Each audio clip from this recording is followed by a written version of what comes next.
ਹੁੰਦੀ ਕਰਮਾਂ ਦੀ ਰਤੜੀ ਇੱਕ ਚੰਗੀ ਤੇ ਤੋਲਾ ਅਕਲ ਦਾ ਕੰਮ ਨਾ ਆਉਂਦਾ। ਵਾਰੇ ਜਾਈਏ ਉਹਦੀਆਂ ਕੁਦਰਤਾਂ ਤੇ ਜਿਹੜਾ ਚਿੜੀਆਂ ਤੋਂ ਬਾਜ਼ ਮਰਾਮਦਾ। ਜਿਹੜਾ ਮੁਕੱਦਰ ਹੁੰਦਾ ਨਾ ਇਨਸਾਨ ਦਾ, ਉਹਨੂੰ ਕੋਈ ਚੀਜ਼ ਨਹੀਂ ਰਲਦੀ। ਬੰਦਾ ਜਿੱਡਾ ਮਰਜ਼ੀ ਅਕਲਮੰਦ ਹੋਵੇ, ਬੰਦੇ ਕੋਲ ਜੋ ਮਰਜ਼ੀ ਹੋਵੇ, ਜੇ ਖੁਦਾ ਦੀ ਜ਼ਾਤ ਨੇ ਕਰਮ ਨਹੀਂ ਨਾ ਸਿੱਧੇ ਕੀਤੇ ਫਿਰ ਕਹਾਣੀ ਕੋਈ ਨਹੀਂ। ਕੱਲ੍ਹ ਨਾ ਮੇਰਾ ਇੱਕ ਬੇਲੀ ਸੀਗਾ, ਮੇਰੇ ਕੋਲ ਆਇਆ, ਕੋਈ ਉਹਦਾ ਕੋਈ ਕੰਮ ਸੀਗਾ। ਮੈਨੂੰ ਲੱਗਾ ਕਹਿਣ ਜੀ ਮੈਨੂੰ ਕਿਸੇ ਨਾ ਚੌਧਰੀ ਬੰਦਾ, ਕੋਈ ਪਰੇ ਦਾ ਬੰਦਾ, ਉਹਨੇ ਆ ਮਸ਼ਵਰਾ ਦਿੱਤਾ, ਕੋਈ ਕਾਨੂੰਨੀ ਗੱਲ ਸੀ।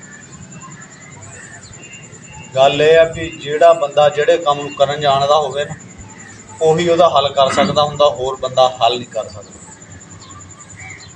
ਜਿਹੜੀ ਗੱਲ ਵਕੀਲ ਨੇ ਕਰਨੀ ਆ, ਜਿਹੜੀ ਵਕੀਲ ਨੇ ਕਾਨੂੰਨ ਦੀ ਗੱਲ ਦੱਸਣੀ ਆ ਨਾ ਸਾਇਲ ਨੂੰ, ਉਹ ਕੋਈ ਨਾ ਲਾਈ ਦੱਸ ਸਕਦਾ, ਨਾ ਕੋਈ ਚੌਧਰੀ ਦੱਸ ਸਕਦਾ, ਨਾ ਕੋਈ ਵਜ਼ੀਰ ਮਸ਼ੀਰ ਦੱਸ ਸਕਦਾ, ਕਿਉਂਕਿ ਵਕੀਲ ਨੂੰ ਅੱਲਾਹ ਤਾਲਾ ਨੇ ਇੱਕ ਕੋਹ ਜਿਹੀ ਡਿਗਰੀ ਦਿੱਤੀ ਆ, ਉਹਨੂੰ ਪਤਾ ਹੁੰਦਾ ਹਰ ਗੱਲ ਦਾ। ਇਸ ਪਰ ਕੋਈ ਵੀ ਮਸ਼ਵਰਾ ਹੋਵੇ, ਕੋਈ ਵੀ ਗੱਲਬਾਤ ਹੋਵੇ ਨਾ ਜ਼ਿੰਦਗੀ ਦੇ ਵਿੱਚ, ਹਮੇਸ਼ਾ ਕਿਸੇ ਸਿਆਣੇ ਵਕੀਲ ਨਾਲ ਗੱਲ ਕਰੀਦੀ ਹੈ, ਜਿਹੜਾ ਅਦਾਲਤਾਂ ਦੇ ਵਿੱਚ ਰੈਗੂਲਰ ਪ੍ਰੈਕਟਿਸ ਕਰਦਾ ਹੋਵੇ।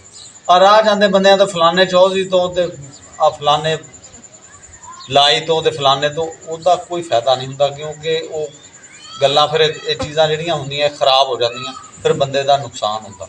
ਕੋਈ ਵੀ ਗੱਲ ਕਰਨ ਤੋਂ ਪਹਿਲਾਂ ਕਿਸੇ ਨੂੰ ਪੁੱਛ ਦੱਸ ਲੈਣੀ ਚਾਹੀਦੀ ਹੈ, ਕਿਸੇ ਤੋਂ ਮੁਰਾਦ ਵੀ ਕਿਸੇ ਵਕੀਲ ਤੋਂ, ਤਾਂ ਕਿ ਬੰਦਾ ਸਿੱਧੀ ਲਾਈਨ 'ਤੇ ਟੁਰ ਜਾਂਦਾ। ਨਹੀਂ ਤਾਂ ਬੰਦੇ ਫਿਰ ਲਾਈਨ ਤੋਂ ਲੈ ਜਾਣ ਨਾ, ਫਿਰ ਉਹ ਕੰਮ ਸਿੱਧਾ ਨਹੀਂ ਹੁੰਦਾ।